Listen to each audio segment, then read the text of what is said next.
C'est un grand plaisir de vous retrouver dans cette nouvelle édition du journal Le Vrai sur votre chaîne. D'abord, le titre. Report de l'allocution du chef de l'État prévu ce 23 juin devant le Congrès. Des détails dans ce journal. La controverse autour de la machine à voter ne cesse de continuer. Dans ce journal, vous suivrez la réaction du patron de la CENI accordée à nos confrères de RFI sur l'importance de cet engin aux élections de 2018. Tout de suite pour les précisions. Et un invité dans ce journal, Maître Nico Maengele, secrétaire général du MLP, parti cher à Franck Diongo. Voici donc l'essentiel des titres. Mesdames et messieurs, bienvenue à tous.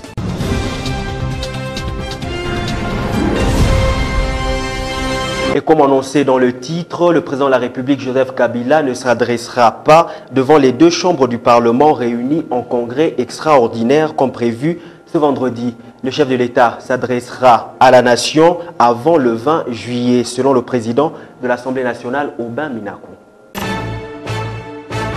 Parlons autre chose, plusieurs ministres victimes d'un accident de circulation dans le Congo central. Des dégâts matériels importants ont été enregistrés. Plus de détails dans cet élément de Paulin Kamaïndoa. C'est vendredi 22 juin, tôt le matin, la nationale numéro 1 dégagée, pas d'embouteillage et une présence remarquée de la police nationale et de FRDC. Pour cause, le président de la République, qui était attendu aujourd'hui pour un discours au Parlement devant les deux chambres réunies en congrès, a choisi de se rendre dans le Congo central pour l'inauguration du barrage de Zongo. Dans un cortège à vive allure, comme à l'accoutumée, et voilà, l'accident. Les accidentés en cascade. Parmi eux, le membre du gouvernement qui, plus de peur que de mal, en sont sortis avec des petits malaises. Le plus grave accident est celui du ministre d'État en charge de la décentralisation, Azarias Rouberoa-Manoa, dont la Jeep s'est vautrée au fond d'un profond ravin duquel il est sorti sain et sauf. L'un des gardes du ministre s'est fracturé un bras. L'on parle également des accidents des ministres du genre et du vice-ministre du plan. D'aucuns se demandent, est-ce un signe indien qui poursuit Joseph Kabila et son gouvernement? Cette question reste posée. Parlons processus électoral à présent. Nous allons voter avec la machine à voter.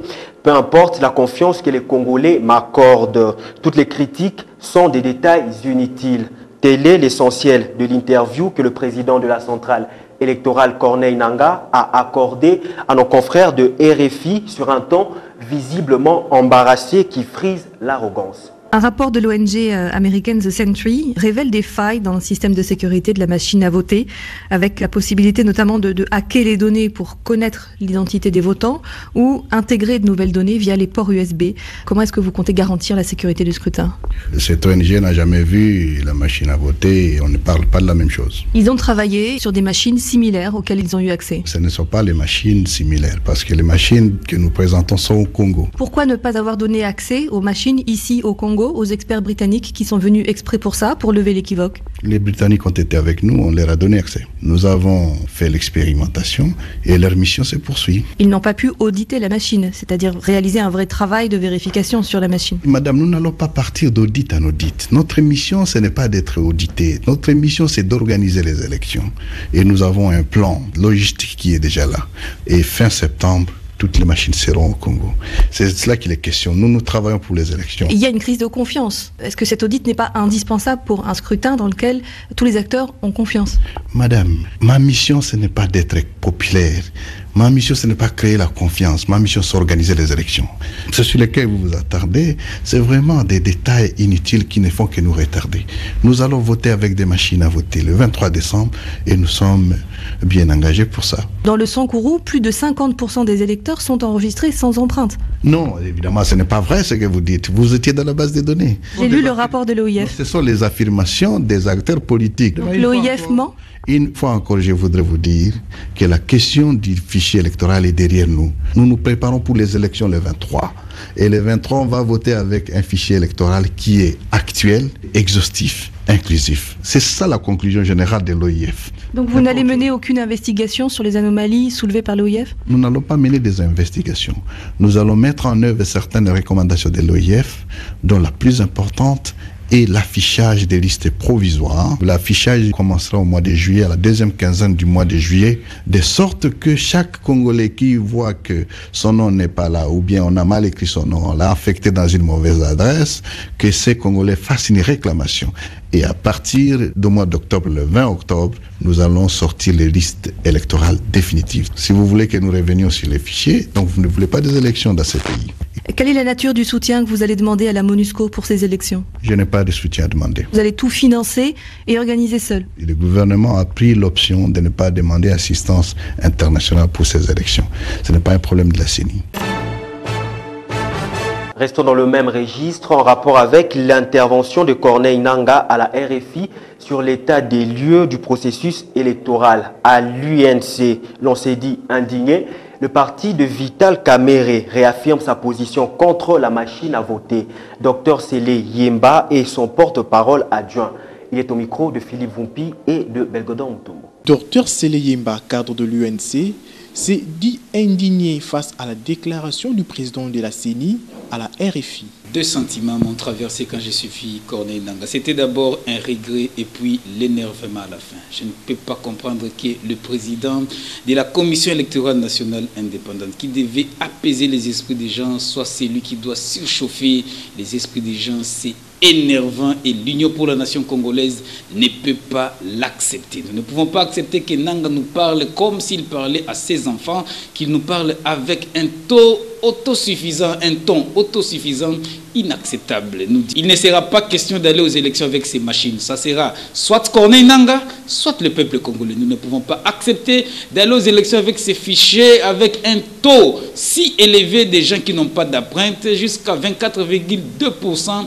C'est trop, ça fait l'écart du fichier électoral. C'est inacceptable pour nous. Sele Yemba estime que le peuple est seul à barrer la route aux manœuvres de la CENI. Ici, nous aimerions rappeler le principe simple des élections. Dans un climat accepté par tous, dans un climat apaisé, que les parties prenantes vont aux élections. Si Nangaa continue à cette lancée, j'étais en train de vouloir dire, ça sera maintenant un bras de fer entre lui et le peuple congolais. Je connais ces peuples. Quand il dit non, quand il veut s'élever, il va s'élever. Et nous disons à Nangaa de ne pas nous exposer parce que la colère du peuple sera foudroyante.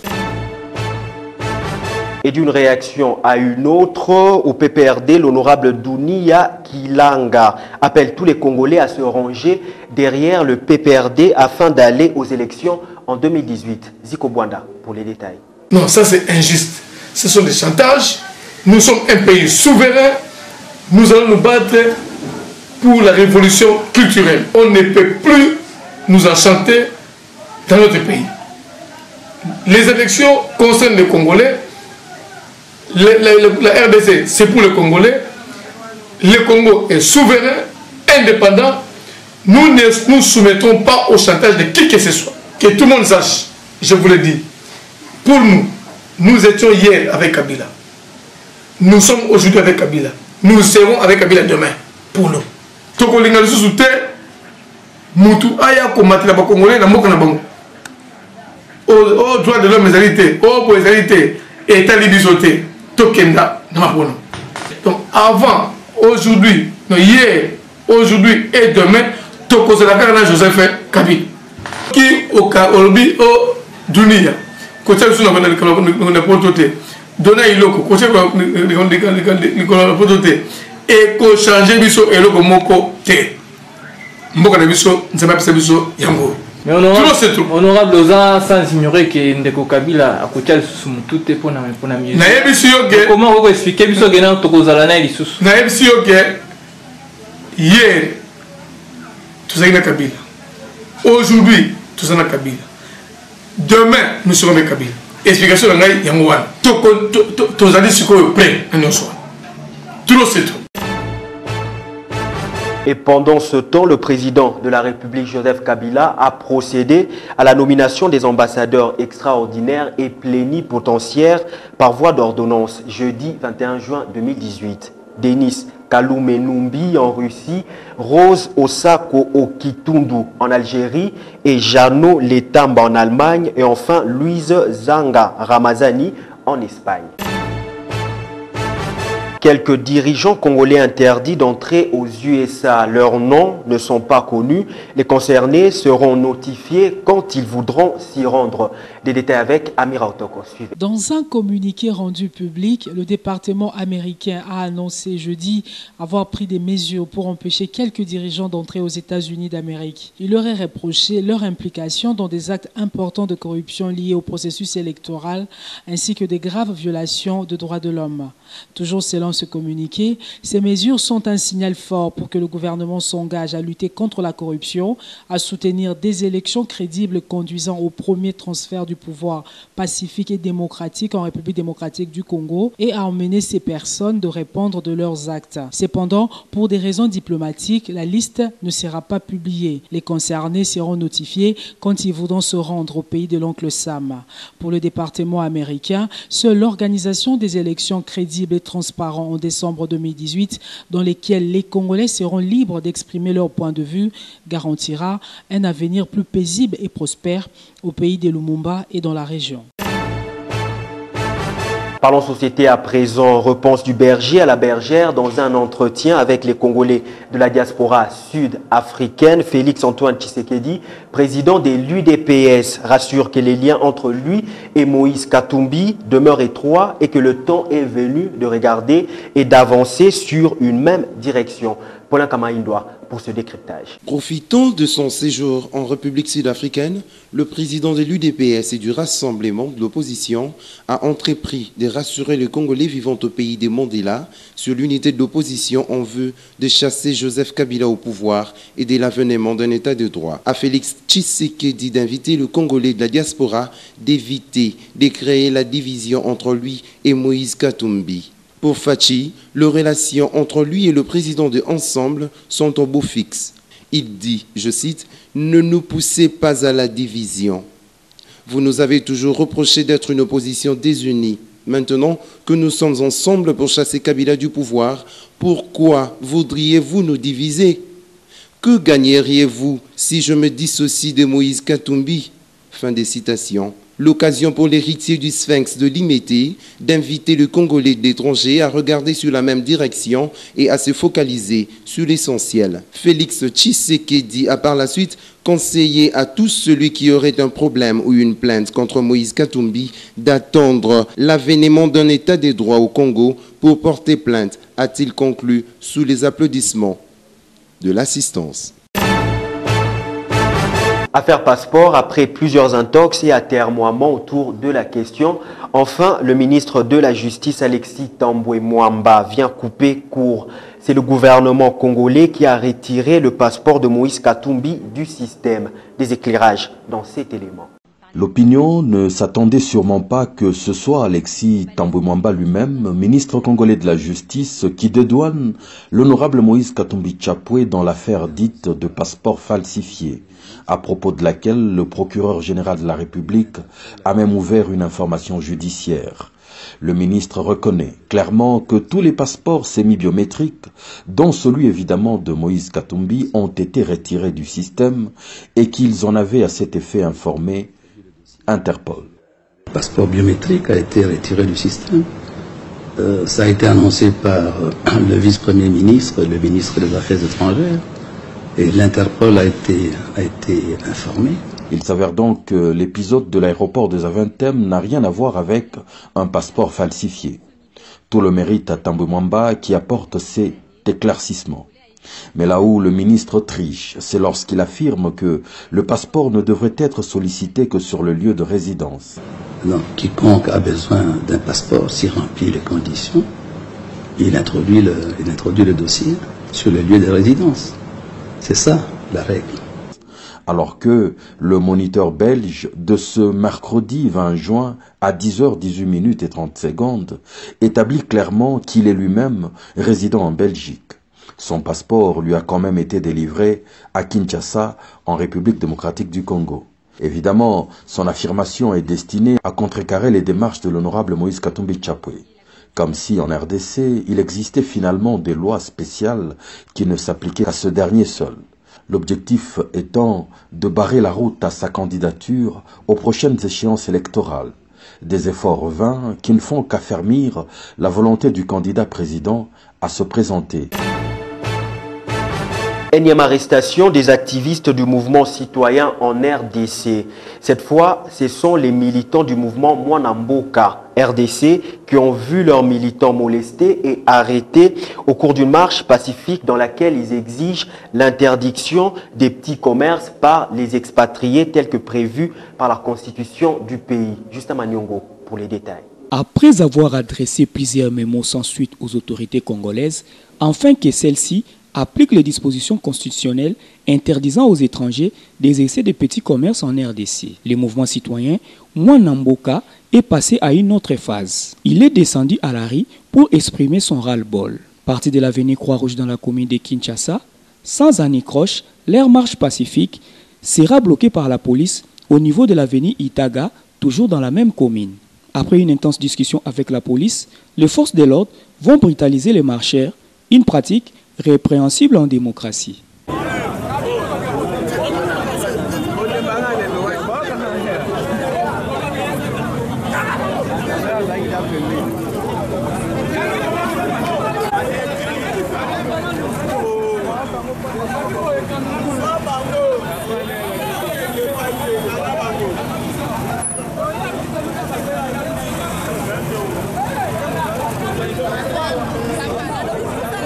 Ensuite, ils seront arrêtés et emportés par les véhicules de la police pour une destination inconnue. Après une série de vérifications dans les différents états-majors de la police quinoise, il s'avère que ces manifestants sont portés disparus. Les autorités congolaises sont invitées à faire honneur à la démocratie qu'elles prennent tout le temps en libérant ces Congolais qui n'exigeaient que l'application d'un droit constitutionnel.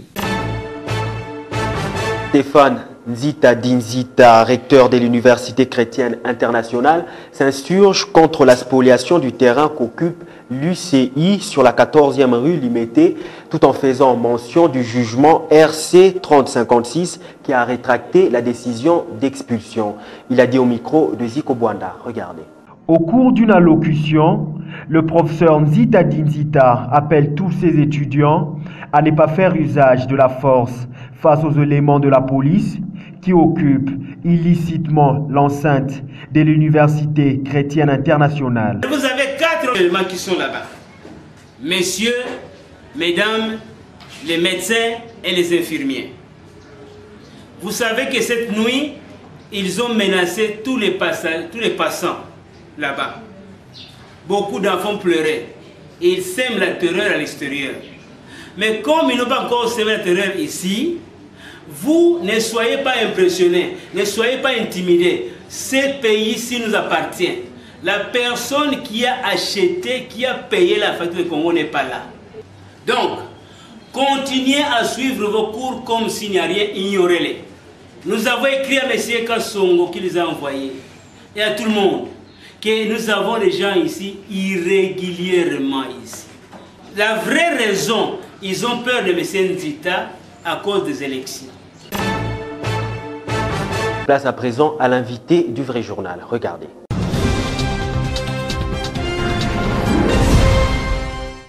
Nico Maengele dit Franck Diongo Junior, secrétaire général du MLP. Bonjour. Bonjour mon très cher Peter. Invité du vrai journal, on peut quand même se le dire, depuis un certain temps, tout feu, tout flamme. Nico Maengele, qu'est-ce qui se passe? Ne vous en faites pas, personne ne peut arrêter le vent. C'est le vent qui est soufflé à partir de la prison centrale de Makala. Donc quand Franck Diongo souffle, tout le monde doit respirer. Donc c'est ça la réalité ou l'essence qu'il faudra accorder à l'ascension de Nico Maengele. Vous allez aller à ces élections avec la machine à voter? Impossible. Vous allez déposer les candidatures? Nous allons déposer les candidatures, c'est une formalité. Mais M. Corneille Nangaa est pire que la machine à voter. On peut écarter la machine à voter, tant que M. Corneille Nangaa est là, il va falsifier notre résultat. Vous n'allez pas aller aux élections avec Corneille Nangaa? Avec Corneille Nangaa, il n'y aura aucune élection tant que M. Kabila ne sera pas candidat à sa propre succession. Parce que vous parlez de M. Kabila, Joseph Kabila, le président de la RDC, va s'adresser d'ici là à la nation. Quelle est votre réaction? Qu'est-ce que vous attendez de lui, de son adresse à la nation? On ne peut rien attendre d'un président illégitime, illégal, hors mandat, hors peuple. hors la Constitution. Donc je n'attends rien de M. Kabila. Moi, j'attends quelque chose de mon peuple. Que le peuple dise à M. Kabila, c'est fini, on n'a plus besoin de troisième mandat, on s'élève comme un seul homme, on lui applique l'article 64. Que le peuple dise à M. Corneille Nangaa, nous n'avons plus besoin de la machine à voter, écartez la machine à voter, remettez les tabliers et choisissons un autre président de la CENI. Que le peuple dise à M. Kabila, il faut libérer les prisonniers politiques puisque c'est toi qui les as arrêtés. Donc moi j'attends quelque chose de mon peuple. Vous attendez alors de qui? De celui qui falsifie son passeport? Est-ce qu'il peut être candidat crédible quand lui-même déjà doit en Europe falsifier son passeport? Moïse Katumbi, j'ai cité. Monsieur Peter, juridiquement parlant, politiquement parlant, sociologiquement parlant, le passeport constitue la propriété de l'État. Quand vous êtes allé chercher le passeport, vous donnez votre identité, votre photo, votre empreinte. Ces éléments identitaires sont gérés par l'État. En cas de falsification, c'est les services émetteurs qui falsifient les données informatisées de nature à rendre contradictoire entre le passeport, les données physiques et les données contenues dans l'informatique ou les données informatisées. Donc je dénonce ici les comportements criminels de l'État congolais qui a falsifié à partir du serveur central l'une des pages du passeport de M. Moïse Katumbi. C'est la honte républicaine, c'est la voyoucratie, c'est les coulounes au sommet de l'État. Imaginez-vous un seul instant, un passeport sur lequel il n'y a pas de données ou d'écrits en main, manuscrits. Tout est informatisé. Par quelle baguette magique un porteur du passeport peut entrer dans les données qui ne sont pas manipulables à la portée de la main et falsifiées. Donc c'est trop beau pour être vrai, c'est l'État congolais. On a dit que Moïse Katumbi a enlevé une page, il a inséré une autre page, il a falsifié en mettant une autre identité. La falsification c'est une infraction, mais pourquoi on ne l'a pas arrêté à partir de Bruxelles? Pour dire que les services compétents, les spécialistes ont démontré que c'est l'État congolais qui est de mauvaise foi, il y a eu acharnement, il y a eu persécution à l'endroit de Moïse Katumbi. Imaginez-vous un seul instant, mon cher Peter, tu es un homme très outillé, très intelligent, puisque dans ces passeports, vous avez beaucoup de visas. Il a voyagé à travers le monde. Quand on remet les passeports au niveau des services d'immigration, on introduit dans la machine pour lire les données qui y contiennent. Quand ça passe, on vous remet les passeports. Partout, il a voyagé, ces passeports étaient lisibles au niveau de la machine. À l'aller pour Israël, tout comme au retour pour Bruxelles, c'est là que ça posait problème. Mais comment un passeport qui était valide, lisible à l'aller, devient illisible au retour? Ça veut dire qu'il y a eu les services de l'État congolais qui ont eu à impacter. Je parlerai même, si on était dans un monde informatique, on vous parlerait de virus. On peut créer un virus et ça rend invalide, illisible le passeport. Puisqu'à partir de Kinshasa, vous avez toutes les données. Je vous donne un cas pratique. Quand vous perdez votre passeport, vous allez au ministère des Affaires étrangères au niveau des services compétents. Vous donnez votre identité, toutes les données sortent. Alors, c'est l'État congolais qui a les programmes d'accès, les programmes pour l'émission des passeports. Ils ont les codes d'accès au passeport de tout et chacun, puisque c'est un service sécurisé par l'État. Personne ne peut accéder à des données contenues dans les passeports des uns et des autres sans que l'État congolais ne l'autorise. Donc, c'est l'État qui a rendu illisible ligne de page pour permettre à ce que Moïse Katumbi ne voyage pas pour la Russie. Malheureusement, c'est un coup échoué, puisque sur place, la Belgique a estimé que c'est l'État qui est responsable et on lui a remis un titre de voyage spécial pour 15 jours. Et je vous dis aujourd'hui, tout le monde réclame Katumbi pour qu'on lui remette soit les passeports diplomatiques, soit les passeports... Maintenant qu'on parle, il est où? Mais je vous dis qu'il est libre de ses mouvements, il est en Russie. Il suit la compétition. Il est arrivé là-bas comment? On apprend qu'il est toujours bloqué en Belgique, c'est pas vrai? Il n'est pas bloqué. Et puis son passeport n'a jamais été retiré.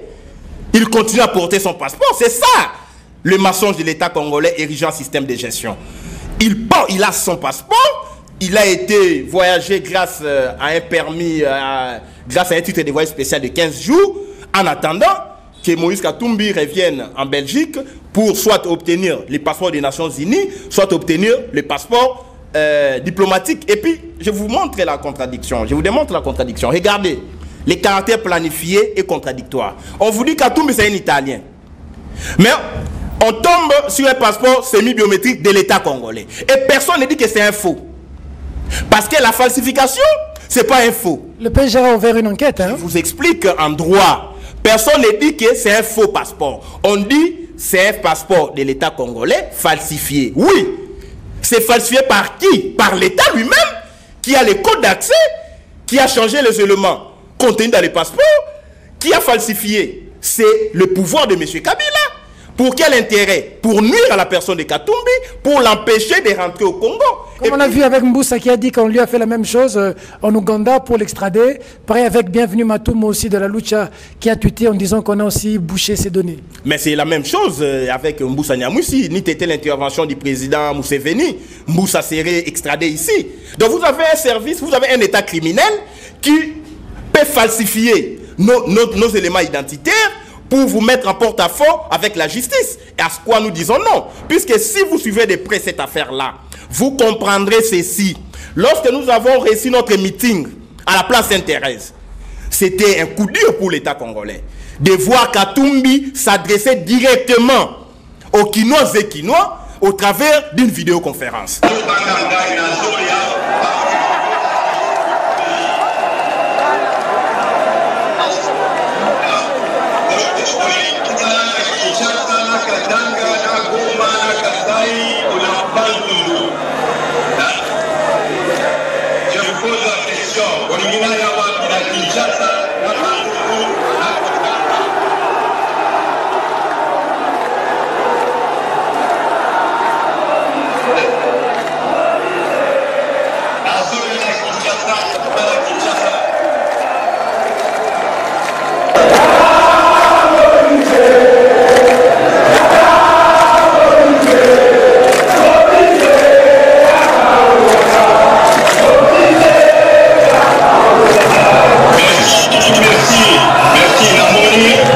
Alors, on est allé boutiquer cette histoire-là pour l'empêcher de rentrer, puisque Katumbi avait dit, je vais rentrer au Congo. Pour rentrer au Congo, il faut avoir les passeports congolais. Il faut avoir, en tant que sujet congolais. Donc tout ça prouve à suffisance que Katumbi, il est l'opposant le plus craint par M. Kabila. Le PGR a ouvert déjà une enquête. Hein? Non, ça n'aboutira à rien. Puisque le PGR, depuis qu'il est là, il en a ouvert plusieurs. Dans l'affaire Arou, rébellion à Arou. Dans l'affaire immeuble, vous avez un dossier judiciaire. Dans l'affaire nationalité, il a ouvert un autre dossier. Dans l'affaire maintenant passeport. Mais même Satan, là où il n'est pas d'accord avec M. Kabila et son système. Oh. Je vous l'ai dit. Parce qu'un tel acharnement, une telle persécution dénote de la volonté, au-delà du bon sens, de la volonté de tuer politiquement M. Katumbi, de le présenter au peuple comme un monsieur qui est prêt à tout, alors que le peuple ne réclame que les élections, ne réclame que le départ de M. Kabila, au lieu de laisser à ce peuple-là les droits de se désigner. Si Katumbi n'est pas populaire, si Katumbi n'est pas le choix du peuple, mais laissez-les concourir à chasse égale avec les autres. Puisque Katumbi aujourd'hui c'est une baleine. Et en face d'une baleine, on n'a plus besoin des dauphins, puisque la baleine va avaler les dauphins. C'est ainsi que Kabila a peur de présenter les dauphins sous peine d'être avalé par la baleine. S'il se retire les vendredis, il déclare devant la nation, je démissionne, j'ai échoué, je n'ai pas organisé les élections en 2016, je n'ai pas donné de l'eau potable à ce peuple, je ne lui ai pas donné de l'énergie électrique, je ne lui ai pas donné la gratuité de l'enseignement, je me retire, je vous laisse votre république. Là, M. Kabila va sortir par la grande porte. Si il compte se protéger par un texte, puisque lui-même a violé la Constitution, les autres peuvent violer les mêmes textes. Donc, pour dire que M. Kabila, la meilleure manière de faire, c'est de vous retirer, de présenter un dauphin pour être avalé par la baleine qui est Moïse Katumbi. Nico Maengele, merci. Merci, mon très cher Peter. C'était là Maître Nico Maengele, secrétaire général du MLP. Merci de la sympathique attention que vous nous avez accordée dans la commune de Mongafula au quartier Masangamila ainsi que partout ailleurs dans le monde. Mesdames et messieurs, ce journal est terminé. Au revoir.